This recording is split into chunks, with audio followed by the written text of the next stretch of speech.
नमस्कार साथियों, इस वक्त हमारी मौजूदगी उत्तर प्रदेश के गाजीपुर जिले में और आपको जिस चेहरे को मैं दिखा रहा हूं कैमरे पे, इनको जो है कि परिचय देने की आवश्यकता नहीं है साथियों। नेता प्रतिपक्ष हैं माननीय श्री लाल बिहारी यादव जी आज हमारे साथ मौजूद हैं और तमाम उन सवालों पे जो है कि चर्चा होगी जो आप लोग शिक्षक लोग चाहते हैं, क्योंकि शिक्षक एमएलसी भी हैं और उन पे भी बात होगी। वित्तविहीन जो शिक्षक है उन पे भी बात होगी और जो उत्तर प्रदेश में सबसे बड़ा मामला चल रहा है उस पर भी खास बात होगी। स्वागत है आपका सर जी।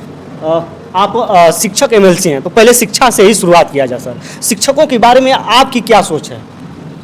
देखिए, शिक्षकों के साथ कई जगहों पर बहुत अन्याय हो रहा है।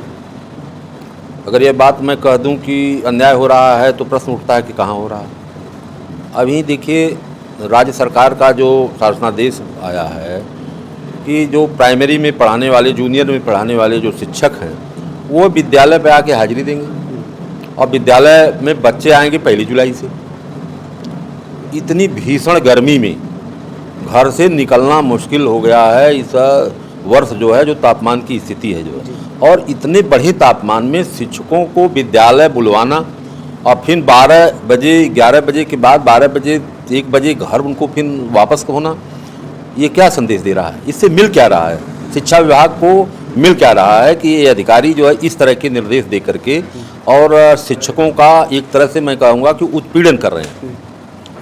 मैं उत्पीड़न के अलावा दूसरा कोई जो है चीज़ हो ही नहीं सकती जो है कि उनके साथ भी वो भी व्यक्ति हैं, सामाजिक व्यक्ति हैं, मानव हैं, तो मानवता उनके साथ होनी चाहिए ना। कि ऐसा अन्याय हो कि वह पूरी गर्मी की छुट्टी इसलिए पहले से चल रही है कि इसमें गर्मी से टीचर और बच्चों को बचाया जा सके। और ये टीचरों की स्थिति है, बच्चे तो जुलाई से आएंगे लेकिन टीचरों को जो है अभी से बुला करके जो है उनके साथ घोर अन्याय हो रहा है। दूसरी चीज़ जो है, वित्तविहीन विद्यालय के जो शिक्षक हैं, वित्तविहीन विद्यालय के शिक्षकों की स्थिति तो बद से बदतर है। 2000 कहीं 3000 कहीं 4000 रुपया पा करके माध्यमिक शिक्षा में जिसकी 1500 भी है। हाँ, कहीं 1500 भी है, कहीं तो 500 भी नहीं पा रहे हैं महीने में। जहाँ बच्चे कम हैं, फीस से कलेक्शन से वेतन मिलना है तो उनको जो है कहाँ से मिल पाएगा जब बच्चे कम हैं। इसलिए जो है वित्तविहीन विद्यालय के शिक्षकों को सरकार को मानदेय दे देना चाहिए। पिछली सरकार माननीय अखिलेश यादव जी की जब थी तो 2 अरब रुपया उन्होंने दिया था।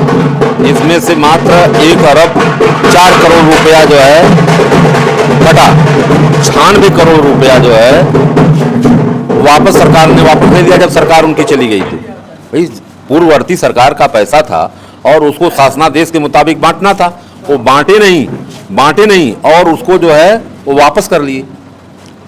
अब बताइए, वित्तविहीन विद्यालय के शिक्षकों के साथ कितना अन्याय हुआ कि मिला हुआ पैसा, वित्तविहीन के खाते में आया हुआ पैसा 94 करोड़ रुपया वापस हो गया। उसको मैंने कहा कि कोरोना में जो है के समय में जो सबको आप कुछ न कुछ अगर सहयोग कर रहे हैं तो वित्तविहीन शिक्षकों को अपने यहाँ से सहयोग नहीं कर सकते। सरकारी पैसा जो आपका अपना है तो जो पैसा उनका था उनके खाते में वही बंटवा दीजिए। 94 करोड़ रुपया, 96 करोड़ रुपया, तो 96 करोड़ रुपया उसको भी नहीं बांटे। तो आप लोगों ने उसके बाद आप क्या किए? नहीं, हमारी बात तो सदन में कहने की है ना। हम तो अपनी बात को सदन में मजबूती से उठाते हैं, सरकार का जो है ध्यान आकृष्ट करते हैं कि यहाँ पर ये अन्याय हो रहा है, ये काम जो है होना चाहिए। जैसे तदर शिक्षकों का सवाल है, तदर शिक्षकों का जो सवाल है उनको बर्खास्त कर दिया गया। मैंने बहुत मजबूती से उनकी जब आवाज़ उठाया तो उस पर पुनर्विचार सरकार करने के लिए तैयार हुई।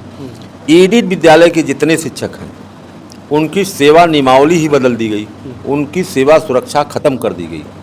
उनकी स्थिति जो है वित्तविहीन विद्यालय में पढ़ाने वाले शिक्षकों की सेवा नियमावली की तरह उनकी स्थिति हो गई। उनके साथ भी अन्याय हो रहा है। पेंशन भी बंद हो गया।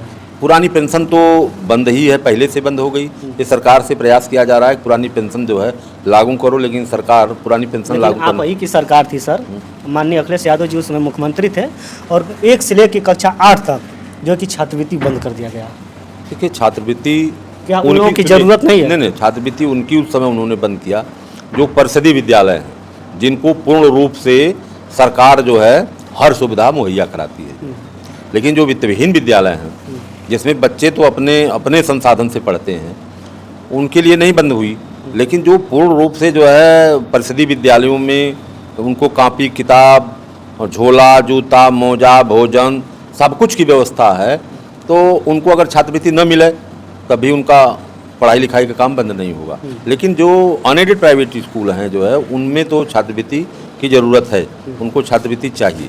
राष्ट्रीय अध्यक्ष माननीय अखिलेश यादव जी ने तो बहुत कुछ किया जो है। आपको तो यह भी मालूम होगा कि वह शिक्षा मित्र जो 3500 रुपया पाते थे उनको 30,000 वेतन दिए जो है, उनको सहायक अध्यापक बनाए जो है, ये जानकारी होगी आप लोगों को जो है।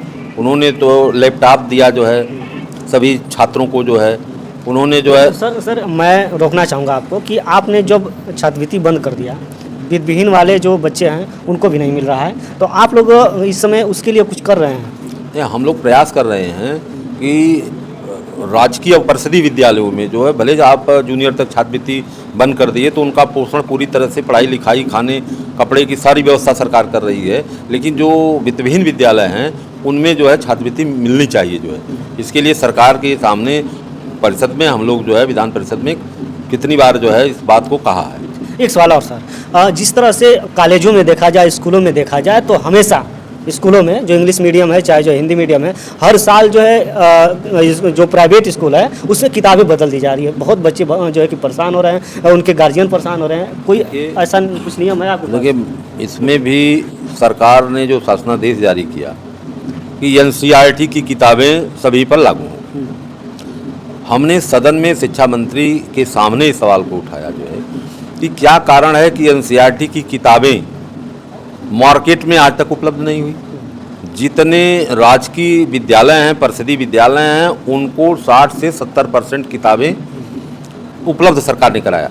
और उस 2-3 साल पहले तो किताबें आती थी जब 4 महीना 6 महीना पढ़ाई का समय बीत जाता था, तब किताबें आती की बढ़ती थी। तो हम लोगों ने सदन में इसको बहुत पुरजोर तरीके से जब उठाया तो सरकार का ध्यान गया, तो सरकार ने जो है किताबों को जो है पहले भिजवाने का प्रयास किया। लेकिन आज भी जो है 60 से 70%, और जब परिषदीय विद्यालयों में, राजकीय विद्यालयों में, एडेड विद्यालयों में 60 से 70% किताबें, और जो वित्तविहीन विद्यालय हैं उनमें एक भी किताब दुकान पर उपलब्ध नहीं है कि वो खरीद करके पढ़ सकें, वो खरीद करके भी पढ़ सकें। इसकी उपलब्धता सरकार ने नहीं कराया, जिसके लिए हमने सदन में कई बार जो है इस सवाल को उठाया जो है कि भाई आप किताबों को क्यों कम छपवा पा रहे हैं, पब्लिकेशन वालों को आप ऑर्डर क्यों नहीं दे पा रहे हैं। किताबें मार्केट में नहीं उपलब्ध हो पाएंगी तो बच्चे पढ़ेंगे क्या? बताइए, साल भर में किताबें लड़का नहीं पाया और पढ़ के चला गया। यानी सरकार एकदम इस मामले में निकम्मी सरकार है। नहीं, सरकार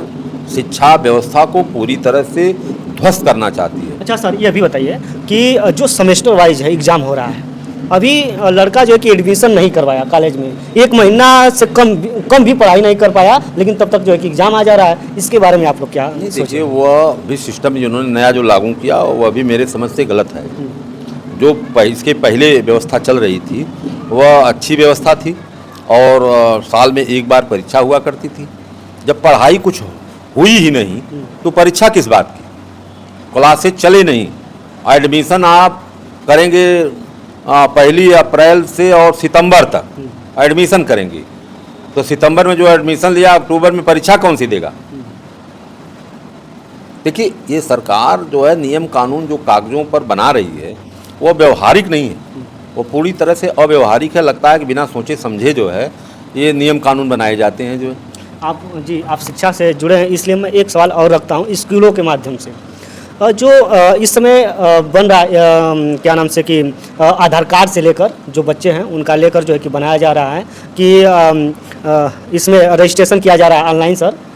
इसमें कौन सी पैन कार्ड। तो उसमें सर जो है कि बहुत सारे लड़कों का जो है कि अभी आधार कार्ड ही नहीं बना है, और आधार कार्ड बना है तो कुछ न कुछ गलती है, इस कारण से भी जो है कि रुक जा रहा है। तो इसके बारे में कुछ कहें। इसको भी हमने सदन में उठाया था, शिक्षा मंत्री ने उस पर जवाब दिया, प्राथमिक शिक्षा के माननीय मंत्री जी ने उस पर जवाब उनका आया था कि हम कड़ाई जरूर कर रहे हैं लेकिन किसी भी अधिकारी या किसी भी शिक्षक का नुकसान नहीं करेंगे। लेकिन जो उसको बनाने की जो आवश्यकता थी वह इतना जटिल समस्या है कि जो टीचरों को घर घर जाना पड़ रहा है।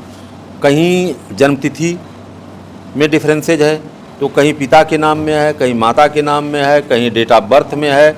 इन सवालों को लेकर के पूरा शिक्षक समाज जो है परेशान है। तो पूरा आप लोग आएंगे तो इसको खत्म कर देंगे 27 में। ऐसी चीज़ें जो जिससे शिक्षा से कोई लेना देना नहीं है, पढ़ाई से कुछ लेना देना नहीं है। वो लड़के पढ़ने के लिए गए हैं तो उनको पढ़ाई पर सरकार को जोर देना चाहिए, लेकिन पढ़ाई पर कहाँ से सरकार जोर देगी। मैं बता दूं आपसे कि जितने भी हाई स्कूल और इंटरमीडिएट राजकीय विद्यालय नए खुले हैं, जो उच्चीकरण हुआ जो है, कक्षा 8 तक पढ़ाई होती थी उसको उच्चीकृत करके हाई स्कूल इंटर बना दिया गया। पूरे प्रदेश की स्थिति बता रहा हूँ कि किसी विद्यालय में 1 टीचर, किसी विद्यालय में 2 टीचर, किसी में 3, किसी में 4। वहाँ बच्चा कौन नाम लिखाएगा, क्यों नाम लिखाएगा, जब पूरे उसके सब्जेक्ट को पढ़ाने के लिए टीचरें नहीं है, जो है टीचरें नहीं है वहाँ उपलब्ध। और इतना ही नहीं, वहाँ बिल्डिंग तो बन गई लेकिन सफाई करने के लिए कोई कर्मचारी नहीं, कोई बाबू नहीं। वो सफाई कौन करेगा। परिषदीय विद्यालयों में भी जो प्राइमरी जूनियर हैं उसमें कोई सफाई कर्मी नहीं है जो लैट्रिन साफ करे, जो है कमरा को। और न तो जो राजकीय नए विद्यालय इन्होंने उच्चीकरण की खोला है उससे भी उसमें कोई नहीं है। तो यह शिक्षा को किस तरह पर से कहाँ ले जाना चाहते हैं, आधारभूत जो समस्याएं हैं उसका ये समाधान कर ही नहीं पा रहे हैं। इससे साबित हो रहा है कि यह शिक्षा के प्रति गंभीर नहीं है, जबकि सरकार को शिक्षा के प्रति जो है गंभीर होना चाहिए। जो है सबसे पहला कदम